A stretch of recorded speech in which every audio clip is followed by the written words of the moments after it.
Qala kanqango kumbukeli singena kuyo iyure yokugqibela yenkqubo. Singena ke singqisha singqunqa sindorha sisithi ke unotshe soze nakanye siniphoxa siniphathele uvimba oshokoqikileyo. Oku ke sikungqine kumanqaku esithe sawenza kwezi yure zimbini zidlulileyo naqiqa elo lithi ye-SABC sungule iphando ngakumba wezivumelwano zengqesho zomkhonyofu. Ake maningazityeli itheko ndinikele kuwe Mamtshali. Yebo Makholi ndibulele. Siqala ihora lokugcina ncilo hlelo ekhaya Jikelele. Hayi sekukuningi embukeli okuphuthile uma ngabe usanda kungene. Sixoxe nongqongqoshe wezokuthutha, saxoxa nomhlaziyi wezombusazwe ngeqembu iMK. Kanti ke nembongi bilokhu nje isiphumo omnandi uma ngabe siqeda ke izindaba zethu. Yey wembukeli khona ke othe ngeke uze uphaphiso kwesivalo sebhodi ebusuku. Wathi uyasithinta kancane nje ngo11 into ezivele siyikhale sivusa ngisho nabalele. Igama lami nguNoxolo wakwamwali uMamtshali. Njengamanje ke mbukela ke sibheke indaba ezihamba mbili kuleli hora lethu lokugcina.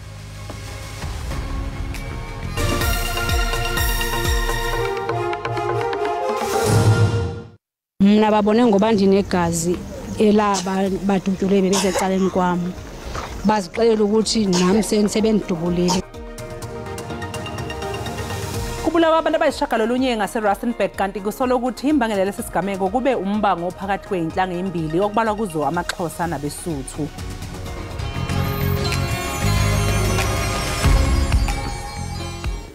Lutshani nginguleno sigusheshe lomhajo ikwekwezi FM emthonjeni 9 to 12.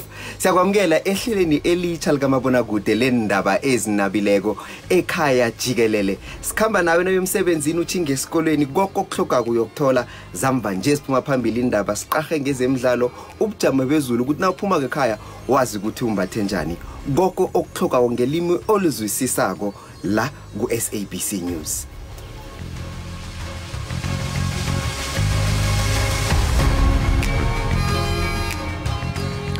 Kudutshulwe kwashona abantu abayishagalolunye eBoyitekoto ngaphandle kwase-Rustenburg kanti kusolakala ukuthi imbangela lesisigameko umbango phakathi kweyinhlanga ezimbili okhona kuzo amaXhosa nabeSuthu. Izakhiwe ingaphezulu kwama-40 zabeSuthu kuthiwa zashiswa zangqongqiswa ngabantu abakhuluma isiXhosa ngomandulo kulonyaka. Lempi ibukeka imayelana nokwebiwa kwemfuyo. Isizathu salento imfuyo yethu ethathiweyo apha ithathwa ngabeSuthu sabagxotha bemka bonke sibathisele izindlu zabo ngoba ngumthetho abanawo. Njengoba kuphindiselwa nje iqoqo labeSuthu kuthiwa lidubula abantu abangaphezulu kwama-20 izolo abayishiyagalombili kubo bashonele endaweni yesigameko kanti oyedwa ushonele esibhedlela. Nomfezeko Mvunyelwa ungomunye wabasinde ngokulambisa. Badubula beza ke nalapha besilele khona thina. Bafika bashaya one by one. Mina babone ngoba ndinegazi elaba badudule bezecaleni kwami. Bazixelela ukuthi nami sebendidubulile kanti bebengekandidubuli. Thandiwe Mampolo ungomunye wabalimele uthi umngani wakhe omkhulu ubekulaba abayishiyagalolunye abadlule emhlabeni. Bengithanda inhliziyo yami yophukile katazeke kakhulu into eyenzeke kuye. Manje izakhamuzi zifuna ukulungiswa. Thina into ebesicela ukuthi abantu bakahulumeni amaphoyisa ahamba usicelela abantu baseLesotho aba kuqhubeka lento oyisenzayo beze nabo size sibonisane sibone ukuthi isolution yalento singaphuma kanjani kuyo because ukuthi siqhubeka sisilwa kuzofa abantu. Imndeni kulindeleke ukuthi ihlonze idumbu zabathandiweyo bayo. Ingcaphephe kwezobunkokheli uNjingalwazi Mazwe Matshola uthi inyathelo lalo wayesakuba ngumongameli weli uJacob Zuma lokukhankasela umbutho omtsha wezopolitiko kujonge ukunyelisa iANC. Oku kuza emva kokuba uZuma ebhengeze ukuba akazukhankasela iANC kunyulo lonyaka zayo koko uzakayela umkhonto wesizwe ukwabongoze namanye amalungu eANC neMKMVA ukuba avotele lo mbutho omtsha. The core values of our movement are unity, selflessness, sacrifice, collective leadership. Ngesikhathi owabe umengameli wezwe ephimisa lamazwi akekho owayazi ukuthi ngohamba kwesikhathi uzoliflathela iqembu elibusayo nelibe yikhaya lakhe lezombusazwe iminyaka engaphezulu ngama-60. Umhlaziyi wezombusazwe uSolwazi Mazwe Majola uthi lena akuyona indlela yokwenza izinto. It's not a correct way of doing things if you are a disciplined cadre or disciplined member of an organization, because this is a mass-based organization and it's an elected leadership which has a certain duration. Kepha-ke njengelungu lekomiti lesigungu esiphezulu se-ANC uZuma unegunya lokuzwakalisa ukungagculiseki kwakhe eqenjini. Umbuzo omkhulu-ke uthi ingabe lesi senzo sizoba nomthelela muni eqenjini elibusayo. They will injure the ANC because they will confuse people. There are those who would largely vote for ANC but will opt, others will opt to vote for this party, which means that it will weaken and reduce the number of the people who vote for the ANC.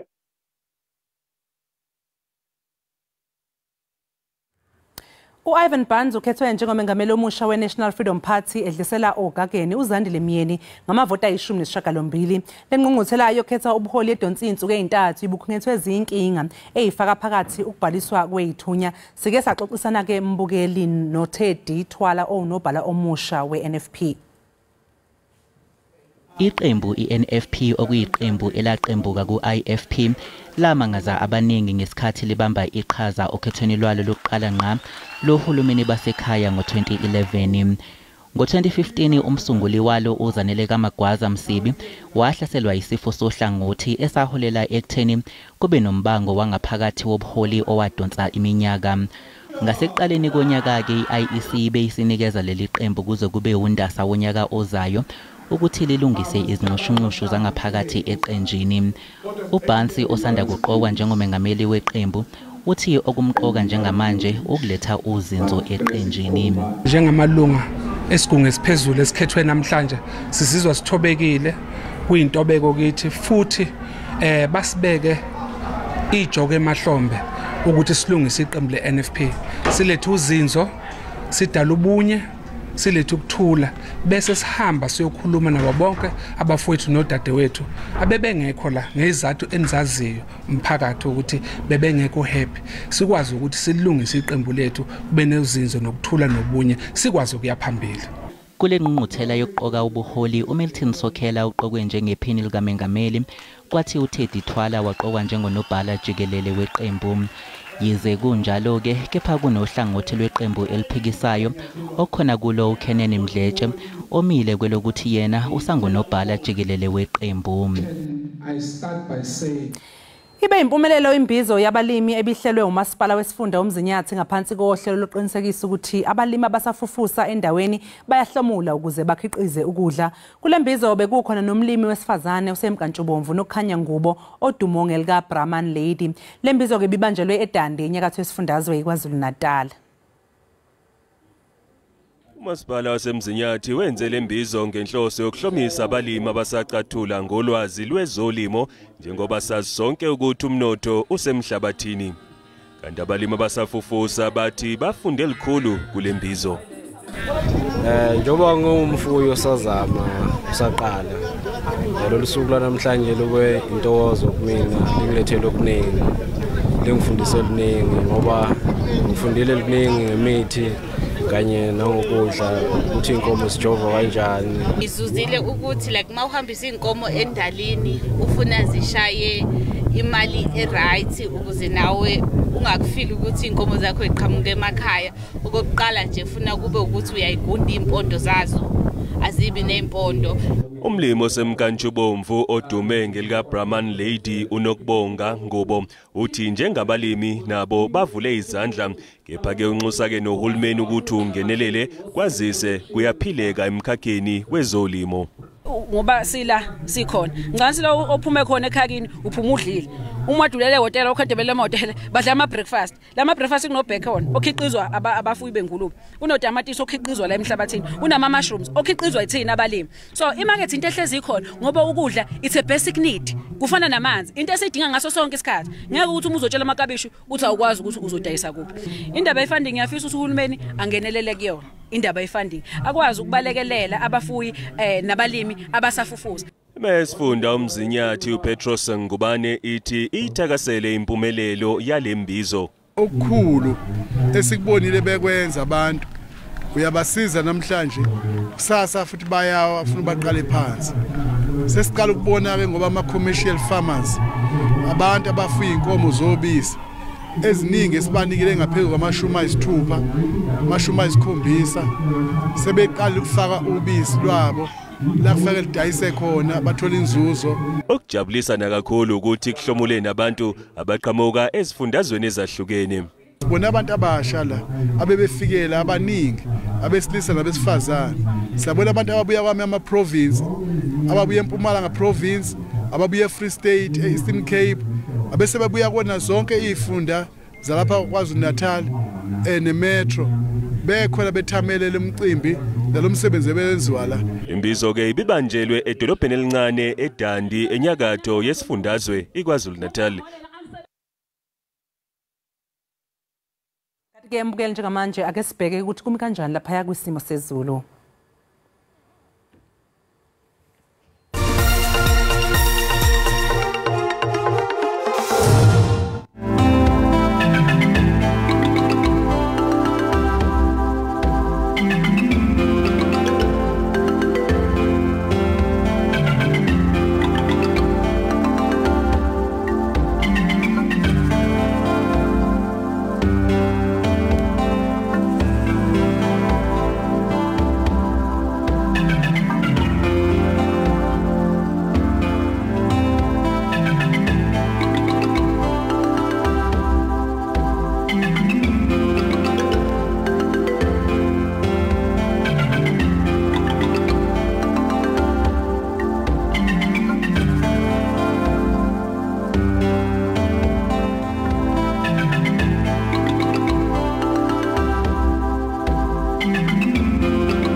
Siphinde sikwamukele mbukeli lapha ekhaya Jikelele usahlezi nathi mina ke ngumamtshali ihlabanga lelimhlophe qwa njengamanje ke sekuyisikhathi sokuthi ke sibhekeke ukuthi kwenzakalani lapha yana ezindabeni ezingundaba mlonyeni lapha ya ku x.com Kune hashtag ethi #Zuma ebese ke esibili #Lodge Ukungezwani ke ngaphakathi eqenjini ANC sekuphinde kwazwela kwezepolitiki owayengumengameli wezwe umnumzana uJacob Zuma useveze ukuthi angeke azeke akhankasele iANC okhethweni luka 2024 kunalokho uzobhala uX wakhe eqenjini elisha votele umkhonto wesizwe elingakamemezeli ke uhlaka lwalo lobuholi umhla we-16 kuzibandlela usuku lokubuyisana kubantu baseNingizimu Afrika kanye nokuqaphela iminyaka engama-62 kwahlakazwa uphiko lombutho wamasosha we-ANC umkhonto wesizwe kanti ke manje leli holiday liphinde ke manje libe usuku lapho lowe umengameli we-ANC osolwa ngenkohlakalo umnumzana uJacob Zuma achitha khona iqembu elibusa i-ANC njengoba kuyiwa okhethweni nje olibhekwe ngabomvu luka 2024 kanti ke mbukeli phambi kwesisibhengezo sikaZuma unobhala Jikelele we-ANC ufikile Mbalula wayesele ethe igama lalombutho lele ANC Chunqembe mbukeli sijonge i-hashtag yesibini. Kodwa ke ngaphambi kokuba senze njalo make sijonge abathe babhala pha ku-X bephefumule besithini. Ukenny Liluma uyatsho into yokubana by inference there was a time that there was the ANC of Zuma, and that was when the decline of the ANC started. That's when the ANC started to lose metros. That was when corruption started to have a face, and that face still remains today. That face in Jacob Zuma of Nkandla. Chunqembe sijonge abanye babhale besithini. Unkateko Robert Utiena, the ANC of Luthuli, Tambo and Mandela wasn't much different to the ANC of Mbeki. The ANC of Zuma and Ramaphosa is completely different to the ANC we know. The fact that COPE, EFF and few other organizations were formed under these administrations is testament to that fact. Umachaya Toyena ubhalile phana ephosa uluvo lwakhe uthi ke yena, in reality, when we say the truth, not politics, the ANC of Luthuli, Tambo and Mandela ended with President Thabo Mbeki, which EFF leaders saw differ and helped Zuma to remove him. The only truth in not politics, but we keep politicking. Luluvo lwakhe ke umachaya asazi noba ukhana omnye esizawuqwela ngaye. Bukeli ke ngoku ke sithi chunqembe sijonge i-hashtag yesibini esinayo ethi #Lodge. Umdlali ke we-Orlando Pirates owagwetyelwa ubundlobongela obusekelwe kwisini yena kaloku uThembi Nkosi Lodge ubuyele kwimidlalo yeqela emva kokunqunyanyiswa kwakhe. Kanti ke mbukeli uLodge uyawukhumbula into yokuba wanqunyanyiswa yiPirates ngomhla wama-22 kweyeNkanga kusalindwe inkqubo yoluleko. Iqembu lebhola likanobhutshuzwayo kuyi-Orlando Pirates lizibophezele ekutheni lizolwa nodlame olubhekiswe kwabesifazane ney'ngane kanye nokuba isibonelo esihle. Isigwebo ke sika-Lodge senkantolo besihlanganisa ukukhokhela inhlangano ephikisana nokuhlunyezwa kwabesifazane i-People Opposing Women Abuse, inhlawulo ke engamaranda yi-100,000 kanye nokunqatshelwa ukuthi abe nesibhamu ngaphansi komthetho i-Firearms Control Act. Ake sibone ukuthi ke baphawule bathini ke abasebenzisi baka-x.com mayelana no-hashtag. Utakis uthi, does Orlando Pirates have female supporters? It's shocking that they are celebrating the return of a criminal.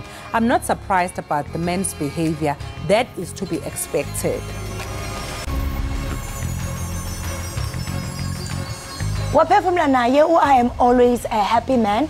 Uthi, I don't even know how to feel about it. I hope he took a good lesson out of this or out of his situation. Let him come back and play football. He is not his mistakes, but he is Thembi Nkosi Lodge. We know him as a football player, not an abuser. #no excuse. Chunqembe sijonge abanye babhalileyo babhale besithini. Babes Walisandawana Utiena, you stand for nothing and support abusers. You are just like him at Orlando Pirates. Kanti ke mbukeli ke sesiwabamba lapho ke ama-trends besikuphathele wona namhlanje njengamanje sekuyisikhathi sokuthi sishone kumakhulu. Siye ezitolo singathanda ukukhumbuza mbukeli into yokubana oluke ibiluluvo labantu abatsha bahlomla alibandakanyi iziko losasazo i-SABC okanye le nkqubo ye-Ekhaya Jikelele. Masithi qhwike sibhatala amatyala ungakhunqi bukele i-Ekhaya Jikelele.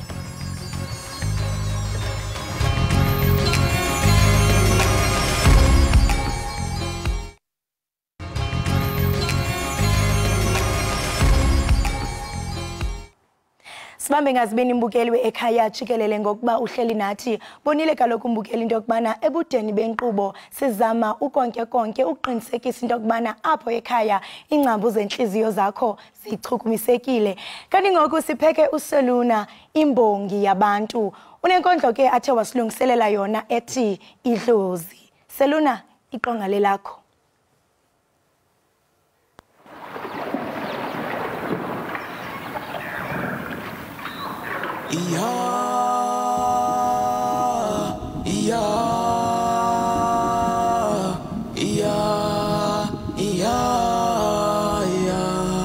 Nizoba idlozi lihle kanjani mina uma ningiflathela nisaphila. ngoba nobaba nanimthande saphila nithemba niqeda ukumudla manje phila nasenimpuca ukuphila mina bakomalume ibona banginika ukuphila nikhona ningafile niphila nina niyafana nabangiphuca impilo ngoba nahlulwa kungigeza isinyameni angifaka sona mhlazana ubaba nimpuca ukuphila akona kodwa ukuthi imisebenzi ayitholakala ukuthi abamhlophe basaba ukungiqasha ngoba ngihamba nefeli emnyama nakabesifazane ngiyabamba ngiyayeka kodwa imbewu yawo inkinga nina nisuke ntshaha amafa kanti amafa akwazi ukufa nina ningakafi ifa liyafana netibane ngoba lihamba ngendlela elezangayo kuza kalula kuhamba kalula into engayisebenzelanga kakusiyona yakhe yomuntu kanti into yomuntu umhluzi wempisi ube igada-ke nayo impisi noma seyisekufeni yakwazi ukuluma mesefuna umhluzi wayo ngike ngaphuphisa likwaza simnyama besishanga amehlanga akazabonakala sathi mfana wami umncane kodwa mina njakunyanya ethuneni likababokhe ezinyaweni zakhe kunesipopho esidala ekade sahlala sasifaka ngenhloso kuzoqeda ikusasa lakho bathi kuba mnyama kakhulu uma sekuzosa kodwa kwena ngeke kwakhanya nomilanga ningakayi kosilahla kunini intandane enhle ngumakhosi akunina nina-ke nabanebhadi ngobonyoko basheshe banishiye hleze babezonembulela abanenzela iqiniso inkinga-ke nina-ke nasuke nafanise bancane nizoba yidlo selihle kanjani kumina uma ningifulathela nisaphila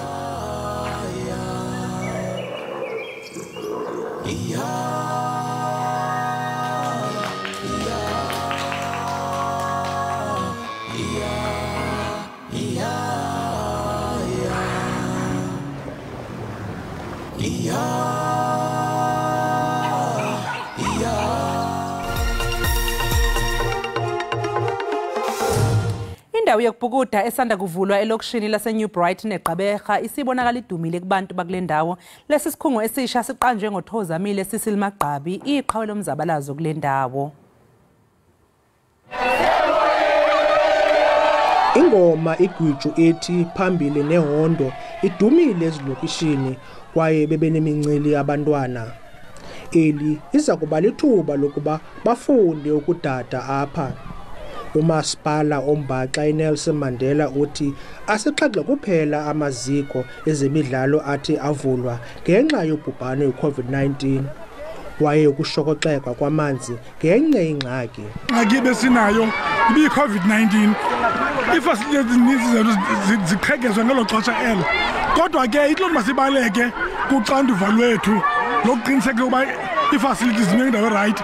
Ithi ke loo nto thina masidibane kunye nabahlali sithethathethane ukuze wonke umntu ayazi ukuba uliliso lefasilithi ingavandalizwa. Uyonwaba Sipeliti waqala inkqubo yokufundisa abantwana abantsundu ukuqubha sukela ngonyaka 2008.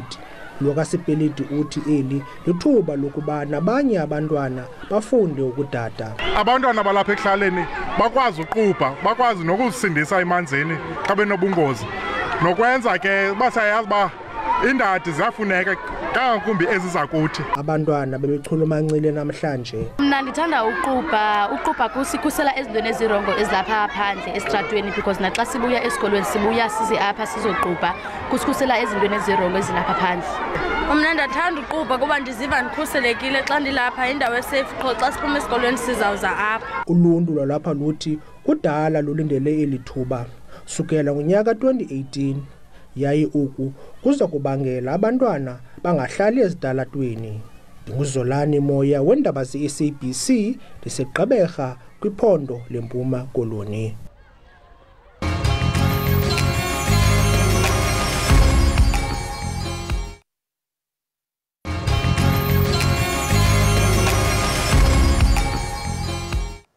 Enkosi kakhulu ngokuhlala nathi usasibukele apha ekhaya Jikelele.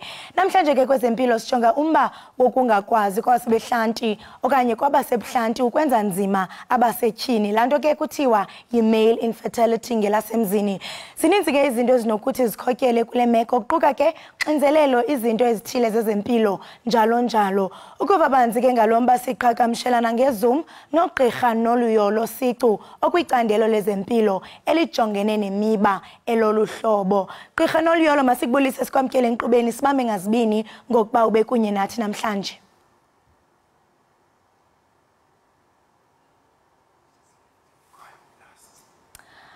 Right imbukelwe ekhaya Jikelele kuyabonakala into yokubana siye saphulukana naye uGqirha Noluyolo. Kodwa ke umba besizawuxovula ngumba we-male infertility, ungakwazi kwamadoda ukuzalisa kwabasetyhini. Kodwa ke mbukeli kuyaphawula into yokubana siphinde sabuya kuye kwakhona.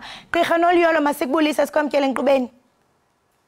Molweni kubaphulaphuli bomhlobo wenene, ndiyabulela ngalo ithuba uba ndikrobisele abantu bakwenzeka ntoni xa ootata bengakwazi ukukhulelisa. Enkosi kakhulu, igama lenkqubo yiyo Ekhaya Jikelele, kodwa ke siyazalana kuba liziko losasazo i-SABC.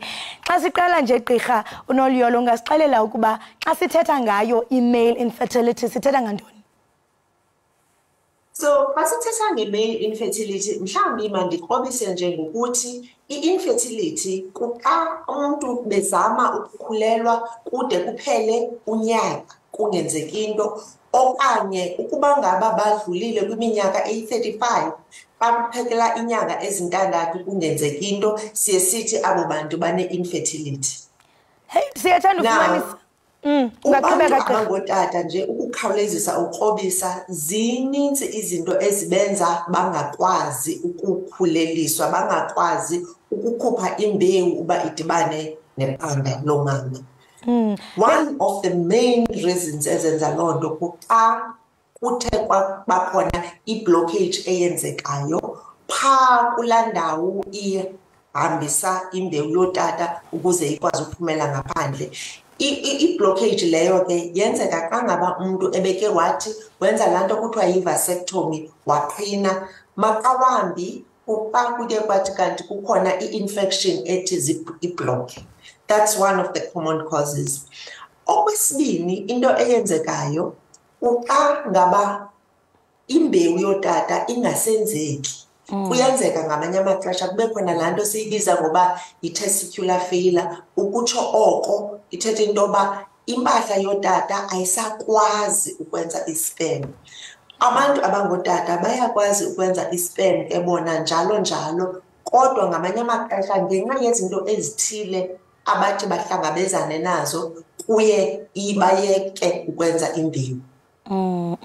Enye into engathi yenzeke xa mhlawumbi umuntu ethe esemncinci kwathi kanti ii-testes ezi zotata zihleli ngaphakathi, azihlanga zaya ngaphandle, zahlala kwesaa singxobo ziye sihlale kuzo. So loo nto siyibiza ngokukhumsha into yoba it's undescended testes. So xa ziye zathi zahlala apha ngaphakathi, ubushushu abudibani mos nento yotata. So xa zihleli ngaphakathi ziye zibe shushu and ethubeni zingasebenzi, zingawenzi umsebenzi wazo.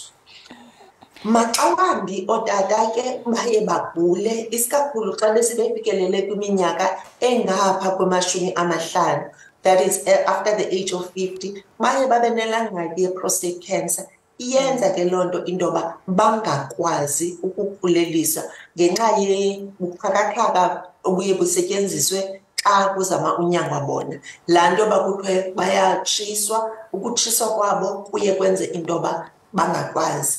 Enye into ke eyenzekayo kootata, ukuba ngaba kuye kwafunyaniswa into yoba umntu unomhlanza waze wadibana nento ekuthiwa yi-radiotherapy, kuyaxhomekeka ke ukuba umhlanza wakhe uphi, kodwa amaxa amaninzi uba ukulo mhlaba ungezantsi, then izakwenza loo nto bangakwazi ukukhuleliswa. Gqirha Noliyolo, ndiyaqonda into yobana xa sijonga ootata uxolo ngokuqhawula, kodwa sikule miba oyibalulayo into yokubana zizinto ezingunobangela wokuba bekhona i-male infertility. Abanye ootata kubo baba nentloni uba umntu ayondwendwela iziko lezempilo, ingakumbi ke xa kuzawuphathelana into ezaba bubudoda babo. Ndiyafuna uqonda into yobana ingaba mhlawumbe inkqubo yoxilongo yokujonga unobangela we-male infertility ihamba njani, kwaye nezisombululo ingaba mhlawumbe iba khona i-treatment plan umntu xa seyifumana into yokubana nangu nobangela kube khona isombululo? Into yokuqala esithi siyenze ke singabagqirha bazama uncedisana nabantu abangakwazi ukukhulelwa, kuba siye sicele utata into yoba makasiphe imbewu yakhe siyihlole. Yiyona nto yokuqala ke leyo esiyenzayo utshekisha. Sizotshekisha into yoba ingaba isixa sayo sanele na, sitshekishe nobume baso i-sperm uba sirayithi na. Ukusukela apho sikwazi ke ngoku ukwenza nezinye iimvavanyo ezithe xaxe, sitsale amagazi wotshekisha into yoba ingaba unxumelelwano between i-testes nengqondo kuyenzeka na, and then size sikwazi ukuba ngaba siyabona into yoba unxumelelwano aluhambi kakuhle, siyakwazi ubanika ipilisi ne-injection ezizawuncedisana nolwanxumelelwano. Okanye ke sibacebise into yoba xa sibona into yoba ezi zikhona kodwa zincinci, sithi kubo into esingayenza kuba sizikhuphele ngaphandle, sizame ukuncedisa nokukhupha amaqanda kumntu ongumama, sizame ukuncedisa uba mabakhulelwe ke, sibenze umntana ngaphandle, sibe sesimfaka ngaphakathi. Laa nto sithi xa siyibiza yi-in vitro fertilization, that is i-IVF. Uthetha apha nge-in vitro apho nitsho into yobana ningogqirha niyakwazi into yobana nihlale phantsi notata lowo nivavanye izipemzi zakhe. Ingaba mhlawumbe angakanani amathuba empumelelo xa kuye kwasetyenziswa i-assisted reproductive technologies kwiimeko ze-male infertility? Ingaba mhlawumbe iba khona impumelelo xa kujongwa olo hlobo lobuchwepheshe? Sithenga i-IVF impumelelo iba khona, kodwa ke xa sijonga nje umhlaba wonke jikelele sesithi impumelelo xa usenza okokuqala i-IVF it's about 33%. Ibukeka ngongathi isezantsi, kodwa ngokuye uye uqhubekeka kuyenzeka. Abanye ke abantu uqhubekeka nangendawo owenza kuyo, kuba abanye abantu bayakwazi uya kwindawo apho i-success rate iye ibekwe uba ithe xaxe phaa kuma-60 ekhulwini. So about 60% iba successful kwezinye indawo, but in general i-IVF i-success rate yayo it's deemed to be low, but kwindawo ngendawo kuyaxhomekeka ukuba kwenziwe ntoni, kwenziwa kanjani. So thina we are sitting at about 60% i-success rate yethu xa abantu besenza i-IVF. Gqirha Noluyolo, masibambe ngazibini ngexesha lakho nokuxhobisa ababukeli bethu ngale ngxoxo ibaluleke kangako. Benosuku olumnandi. Enkosi kakhulu sisi, ndiyabulela. I hope uzawuphinde sibe nalo ithuba locacisa kuba ndiyazama ukhawulezisa and le nto inzima. Endingacebisa nje kubaphulaphuli into yoba ootata xa oomama besiya beyovavanywa mabahambe kunye nabo ukwenzela into yoba bazohlolwa kanye kanye. Injalo kanye. Injalo kanye ngethemba into yokubana sabane ixesha kwakhona singene nzulu kulomba ubaluleke kangaka. Kanti ke lo mbukeli besithetha naye ibingugqirha Noluyolo Sicu oyingcali kwimiba yenzala, nebesichubela ke banzi ngokungakwazi kwabantu abangootata ukuba nabantwana. Kanti ke mbukeli siyaphinda kwakhona siphose intambo kuye uSeluna uzasinikeza ucwambu lombongo othi umphefumlo nenyama.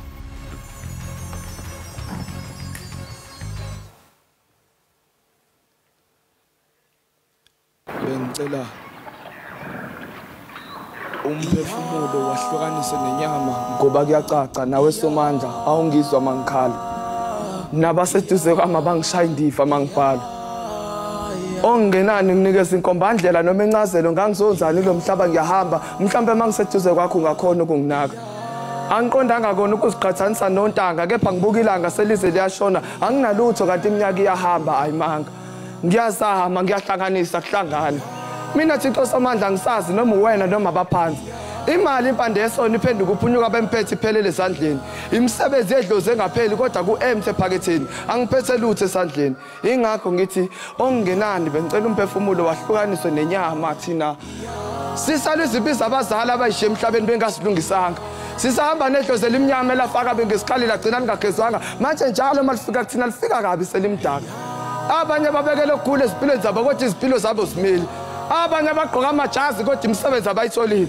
Abanye basashawa isiphandla, abanye basitholile, yize abanye basithole endaweni engafanele. Nezangoma ungafunga zihamba gobela munye zikhipha lizilinye, mpetheleni igobongo nathi South Africa izothwasa yonke.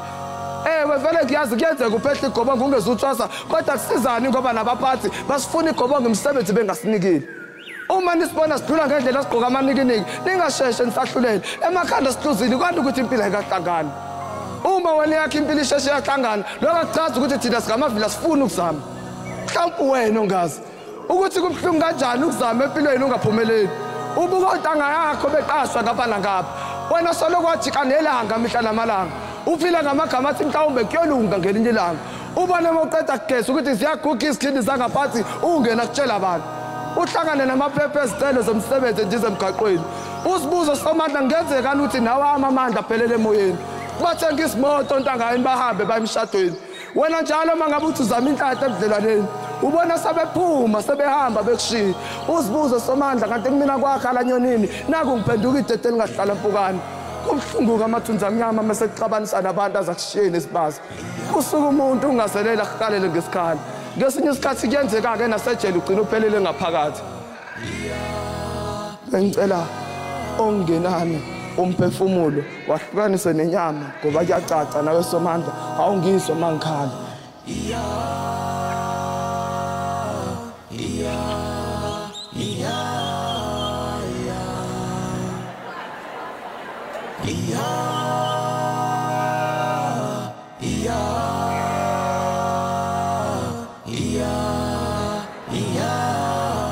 Yazi yamnandi inkondlo laphayana ephuma laphayana kusonkondlo wethu bezivakashele namhlanje mbukeli sibonge kakhulu ngokuthi nisivakashele sibonge kakhulu ngenokuthi nibe nathi futhi ke namhlanje hey watsho kabuhlungu ubomi bunzima kodwa ke chonca bembukeli ngalamandla unawo simame ngazibini kuye useluna osinikeze inkondlo kusukela kaloku mbukeli kwiyure yesibini kanti ke mbukeli siziqela siziqonqotha ngolohlobo eza namhlanje sibame ngazibini ngenxaso yenu engagungqiyo sikhona kwakhona ngomso sikhona ngesikhathi esifanayo mazithi nje 6 o'clock yithi love ekhaya Jikelele zobe selikhala ke leliyabika lekhaya Jikelele uhlelo ingqayizivele la ku SABC lihayi kanjalo no SABC Plus nibe nosuku oluhle nisale kahle